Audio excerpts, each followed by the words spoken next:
क्योंकि spring break के बाद बच्चों के स्कूल स्टार्ट हो चुके हैं। थोड़ा बाहर आई थी अपने प्लांट्स के इधर आए तो ये रोजेस कपड़े चेंज करो और अस्सलाम वालेकुम everyone. I hope everyone is doing good. सब ठीक ठाक होंगे, मज़े में होंगे और अच्छे से अपना रमज़ान गुजार रहे होंगे। हम भी शुक्र अल्हम्दुलिल्लाह ठीक है और बहुत ही अच्छा रमज़ान जा रहा है, शुक्र अल्लाह का। तो आज की वीडियो में मैं आपसे कुछ अपनी जो है सुबह से शाम तक की रूटीन शेयर करूंगी। When kids are going to school आपकी रूटीन टोटली डिफरेंट हो जाती है, तो मैं आपसे थोड़ी रूटीन शेयर करूंगी। उसके अलावा कुछ कपड़ों के डिज़ाइन शेयर करूंगी जो कि अभी आप देखेंगे। तो stay tune with my video और सारी वीडियो देखिएगा। मुझे फिर कमेंट सेक्शन में कमेंट करके बताइएगा कि आपको सबसे बेस्ट ड्रेस कौन सा लगा और मेरी वीडियो का सबसे बेस्ट पार्ट आपको क्या लगा। अभी ये सुबह का टाइम है 9-9:30 का। मैं आप जो है अपना घर इस वक्त टोटली क्लीन कर लेती हूँ, बिल्कुल नीट एंड टाइडी कर देती हूँ। क्लीनिंग हो जाती है, किचन वाइंड अप हो जाता है क्योंकि मैं सहरी में करके बर्तन नहीं धोती। मेरी सुबह हेल्पर आती है, वो सुबह जो है बर्तन धो देती है। क्योंकि रोज़े चल रहे हैं तो सुबह सुबह कुकिंग का भी ऐसा कोई काम नहीं होता।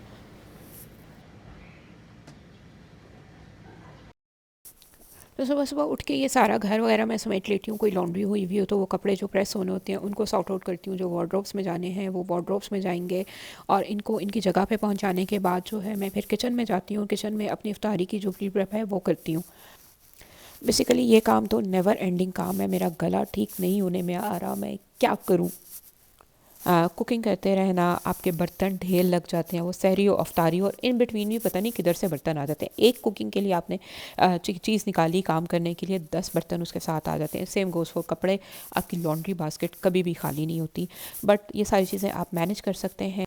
तमाम चीज़ों को आप मैनेज कर सकते हैं बहुत अच्छे से प्लान करके। अपने पूरे वीक के काम जो हैं वो डिवाइड कर लें कि आपने मंडे को ये काम करना है, ट्यूसडे को ये करना है, थर्सडे को, फ्राइडे को। मतलब जब आपके काम डिवाइड हुए हुए होंगे, बिलीव मी आपके काम कभी भी पाइल अप नहीं होंगे और आप कभी भी इरिटेट नहीं होंगे। क्योंकि बेसिकली काम तो हम नहीं करने हैं ना, काम करना तो नहीं छोड़ सकते, पर उन्हीं कामों को बहुत अच्छे तरीके से कर लें, दिल लगा के कर लें और थोड़ा बहुत उसको प्लानिंग से कर लें तो आपका जो घर है वो भी सिमटा रहेगा, आपके सारे काम भी होते रहेंगे and you will never and up with piling the things.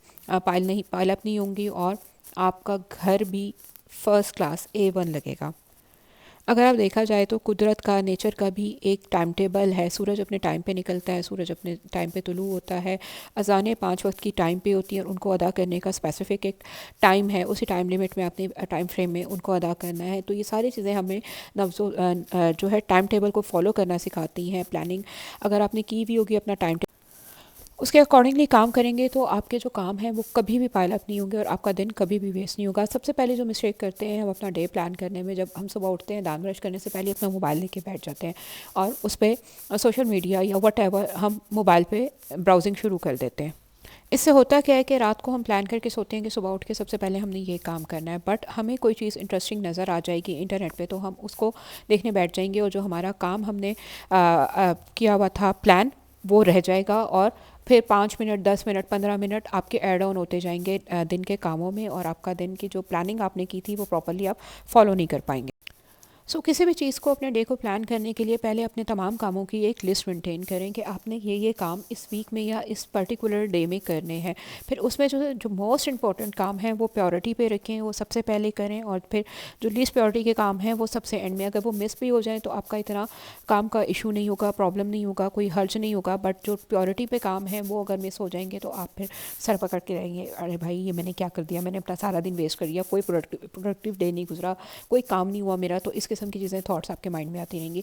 So if you want to be a productive all the day, अपने दिन को सक्सेसफुली गुजारना चाहते हैं, so if you want to know more about how to plan your day, अपने day को properly कैसे plan कर सकते हैं, मील प्लानिंग कैसे कर सकते हैं, वीकली प्लानिंग कैसे कर सकते हैं, let me know in the comment section down below. मैं आपसे ऑलरेडी भी कुछ वीडियोस इससे रिलेटेड शेयर कर चुकी हूँ। अगर आप चाहेंगे तो मैं इस पर और वीडियोस बनाऊंगी और आपको बताऊंगी कि कैसे आप अपने एक दिन को प्रोडक्टिव डे में और सक्सेसफुल डे में कन्वर्ट कर सकते हैं just because of your little bit planning on that day. तो बस यहाँ पे मैंने घर समेट लिया था, काम कर लिया था। मैं किचन में आ गई थी सहरी के लिए आटा गूंदने के लिए। अफ्तारी में हम रोटी नहीं खाते नॉर्मली, जो भी चीज़ें बन रही हैं वो आप देख ही रहे हैं मेरे साथ। मैं आपसे ऑन एंड ऑफ वीडियोस में शेयर करती रहती हूँ।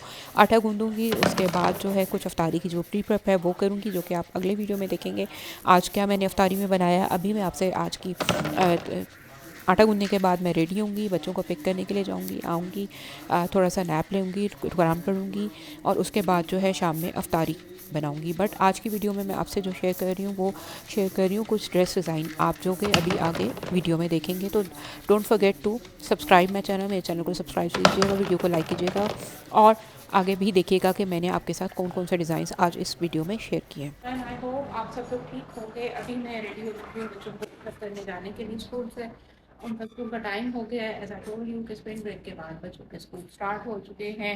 थोड़ा बाहर आई थी अपने प्लांट्स के साथ और इन जो खूबसूरत चीज़ें हैं अल्लाह ताला ने की क्रिएशन है उसके साथ थोड़ा टाइम स्पेंड करने के लिए मुझे अपने घर का ये पार्ट बहुत पसंद है। आपको भी दिखाती हूँ मैं। ये देखें प्लांट्स कितने खूबसूरत हैं, इनके कलर आप फ्लावर्स के मैं आपको भी क्लोजली करके दिखाती हूँ कि ये सी बहुत ही खूबसूरत कलर के। सुभान अल्लाह, अल्लाह ने एक एक चीज़ को किस तरह से तख्लीक किया है, we can't even think. Aeroplane चला जाए फिर हम बात करते हैं। इधर आए तो ये रोजेस, सुभान अल्लाह।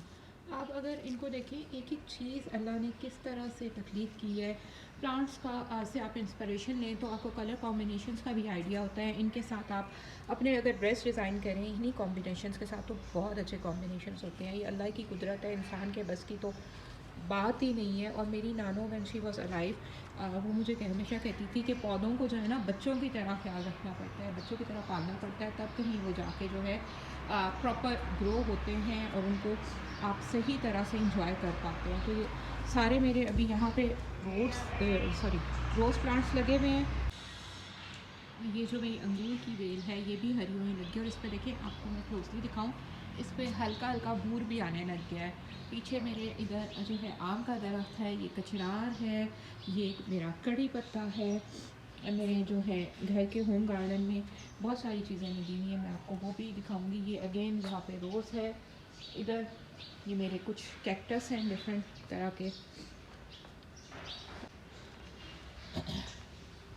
बस ये थोड़ी सी ग्रीनरी मैंने घर में क्रिएट की हुई है। मेरा दिल करता है मैं इधर पूरा लॉन बना लूँ, बट बेसिकली इधर कुछ इशू है, अदरवाइज़ मैं यहाँ पे अभी तक लॉन बना चुकी होती, ग्रीनरी इस पूरे एरिया को ग्रीन ग्रीन रखा होता और बहुत ही अच्छी सी एम्बियंस क्रिएट हुई। मे बी समडे, अभी नहीं हुआ तो maybe some other day I will. तो ये देखें यहाँ पे ये वाला देसी गुलाब है। देसी गुलाब की जो है ना लुक उस गुलाब जैसी उतनी वो नहीं होती, खूबसूरत नहीं होती, बट इसकी खुशबू बहुत अच्छी होती है क्योंकि ये वो जो है थोड़ा आप उसको कह रहे हैं फॉरेन टाइप जो होता है ना वलैती गुलाब, वो उस तरह का है इम्पोर्टेड वाला। और ये हमारा देसी गुलाब है जिसकी खुशबू बहुत अच्छी होती है। और ये मुसलसल मेरे घर में ये जो पीछे बैकग्राउंड में साउंड सुन रहे हैं ना बर्ड्स की, ये आती रहती है और ये मेरे घर की रौनक है। सारा दिन जब बच्चे थकते नहीं होते, खामोशी होती है, तो इनकी जो है आवाज़ मुझे लाइवलीपन एक फील होता है आप देगा। ये देखिए ये आएंगी यहाँ बैठेंगी सारा दिन बोलती रहेंगी और ये साउंड्स लाइक अमेजिंग। अभी ये बैकग्राउंड में जो साउंड है इसको वॉइस को आप इग्नोर करें। तो नेक्स्ट सीन ये है कि मैंने कुछ ड्रेसेस टेलर से स्टिच कराए थे और ये आ गए हैं स्टिच होके। तो आई थॉट मैं आपके साथ जो है आज की वीडियो में थोड़े से जो है ड्रेस डिज़ाइन भी शेयर करूं। अभी मैं आपको दिखाती हूँ इन्हें खोल के क्या क्या डिज़ाइंस बनाए हैं। बहुत ही अमेजिंग डिज़ाइंस हैं, सिंपल कैजुअल वेयर आपने ड्रेसेस स्टिच कराने हैं तो आप इनमें से कोई भी डिज़ाइन बना सकते हैं। तो चलें मैं आपको दिखाती हूँ कौन कौन से कपड़े हैं और कैसे स्टिच हुए हैं। सो ये है ड्रेस नंबर 1 जो कि मैंने स्टिच कराया है। इस पर ये नेकलाइन इसी तरह इसकी बनी हुई थी, स्लीव्स का पैच इसका साथ आया था, ये मैंने अटैच कराया क्योंकि ये मेरे बिल्कुल घर के कैजुअल वेयर पहनने के कपड़े हैं तो बहुत डिटेलिंग मैंने इन पर नहीं कराई, कोई लशका शशका नहीं कराया। और ये ट्राउज़र का पैच था, ये मैंने क्या किया, जब भी आप पैच लेना एज इट इज़ ऊपर मत लगवा लिया करें, उसको टेलर से कहा करें कि एम्ब्रॉयडरी को कट करके इस तरह साथ साथ स्टिच करें तो उससे बहुत ही नीट लुक और फाइन लुक आती है। इसका जो दुपट्टा है वो बहुत ही खूबसूरत है, बट बेसिकली ये दुपट्टा जो है ऑर्गेन्जा का है और ऑर्गेन्जा के दुपट्टे के साथ प्रॉब्लम ये है कि वो टिकते नहीं हैं। सो ऑर्गेन्जा के दुपट्टे मुझे उतने पसंद नहीं हैं, बट इसका प्रिंट बहुत खूबसूरत है। इफ़ यू सी तो ये हो सकता है कि इसके ऊपर सर पे स्कार्फ लेके और साइड पे आप इसको पिन अप कर लें तो वो फिर हिलेगा नहीं। क्योंकि फर्स्ट टाइम जब कपड़े स्टिच होके आते हैं तो मैं एक दफ़ा उन्हें पहले कहीं आने जाने में यूज़ करती हूँ, फिर उसके बाद घर पे यूज़ करती हूँ। So next dress next dress is this yellow one, chikankari का ये इस पर हल्की सी ये चिकनकारी आजकल बहुत इन है, उस तरह का ये हुआ हुआ है। आई थिंक ये क्रॉस स्टिच का या मोटिव्स का किसी का ड्रेस था लास्ट ईयर का। तो और इस पर मैंने क्या कराया है, ये लेस लेके गले की एक प्लेन पट्टी लगाई है, फिर उसके बाहर इस तरह से लेस अटैच कराई है। ठीक है, ये सिंपल जो लेस होती है उसकी क्या कहते हैं इसको, I totally forget it name, let me remind. कभी कभी दिमाग बिल्कुल आउट हो जाता है कि मुझे इस लेस को क्या कहते हैं, कौन सी लेस कहते हैं, बिल्कुल याद नहीं आ रहा है इस वक्त, हालांकि it's a very common thing. खैर ये लेस लगाई है इधर वाइट कलर की, कॉम्बिनेशन आप अपने ड्रेस में से पिक करेंगे जो भी आप ड्रेस स्टिच कराने हैं जब भी। और ये है इसके स्लीव्स। स्लीव्स पे मैंने डिटेलिंग कैसे कराई है कि एक यहाँ पे पहले शोल्डर्स का जो पैच होता है एल्बो तक छोड़ के उससे नीचे से जो है ना सारी डिटेलिंग स्टार्ट कराई है। तो क्या किया, पहले लेस लगाई है, उसके नीचे ऑर्गेन्जा है, ऑर्गेन्जा पे आप ये क्लोजली देखें तो इस तरह से ये एंकर के धागे की सिलाइयाँ लगी हुई हैं। आप वर्टिकल लगवा सकते हैं, हॉरिजॉन्टल एज यू लाइक। और बीच में ये फिर पैच है, यही पैच जो शर्ट में एम्ब्रॉयडर्ड पैच था वो निकाल के यहाँ लगाया गया है। फिर अगेन इसको रिपीट किया है। ऊपर वाला जो पैच है ऑर्गेन्जा का वो थोड़ा चौड़ा है, नीचे वाले की चौड़ाई कम है। और इस तरह से ये फिर नीचे फ्रंट कफ्स पे भी इसके लेस लगी हुई है।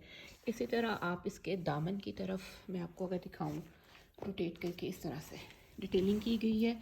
पहले लेस है, फिर ऑर्गेन्जा है, ऑर्गेन्जा पे इसी तरह से मैं एंकर के धागे की यहाँ पे सिलाइयाँ लगी हुई हैं, नीचे ये पैच लगा है और दामन पे फिर एम्ब्रॉयडरी है। और साइड पे इधर जो है इसके एजिंग कराई है मैंने वाइट कलर से।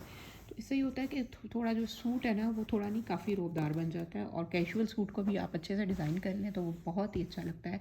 दुपट्टे पे इसके चारों तरफ अगेन ये लेस लगी हुई है, इससे दुपट्टा जो है वो थोड़ा रोबदार और भरा भरा और हैवी लगता है। ऑलरेडी एम्ब्रॉयडरी दुपट्टा था बट इस पर ये स्टिल लेस लगी हुई है। उसके बाद ये जो है ट्राउज़र का पांचा है, पांचे पे अगेन ऑर्गेन्जा लगवा के उस पर सिलाइयाँ लगवाई गई हैं, और नीचे छोटा सा जो है पैच शर्ट में से पिक करके उसको इससे जो है वो की कवर किया गया है, ताकि नीचे जो है वो थोड़ा सा पैटर्न लगे और रोबदार ट्राउज़र भी आपका, पैंट्स भी जो है रोबदार टाइप की लगे। This is the next dress, ये लास्ट ड्रेस है जो कि मैंने अभी फ़िलहाल स्टिच होकर आया है। एक दो टेलर के पास और सूट्स हैं जो कि आ जाएंगे तो फिर मैं आपको दिखाऊंगी। सो इसमें मैंने क्या किया है, ये जो शर्ट है इट्सेल्फ एम्ब्रॉयडर्ड शर्ट थी, दामन पे भी इसके इससे एम्ब्रॉयडर्ड थी, बट स्टिल इसमें कुछ चीज़ें ऐड की हैं। वो क्या है, इस तरह से ये लेस जो कि इसके साथ ही आई थी इसको लेके इधर अटैच कराया, और उसके फ्रंट पे ये बटन्स लगवाए, टसल्स, ये देखें कितने खूबसूरत लग रहे हैं, अमेजिंग। और इसी तरह ये इसकी स्लीव्स बनाई है, और थोड़ी सी इसकी शेप जो है बेल शेप में स्लीव्स बनी है। बेसिकली जब नमाज़ पढ़नी होती है ना समर्स में, आपकी स्लीव्स कफ्स टाइट हों तो आपको वज़ू करने में बहुत इशू होता है। अब आ जाते हैं इसके दामन की तरफ। अगेन इट्स ब्यूटीफुली डिज़ाइंड, नीचे ये ऑर्गेन्जा लगवाई है इस पर, उसके ऊपर इस तरह से पट्टियाँ लगाई हैं। ठीक है, ये हो गया, पट्टियाँ लग गई, उसके ऊपर जो है फिर ये टसल लगाए गए हैं, ये देखें लॉन्ग जो टसल होते हैं ना।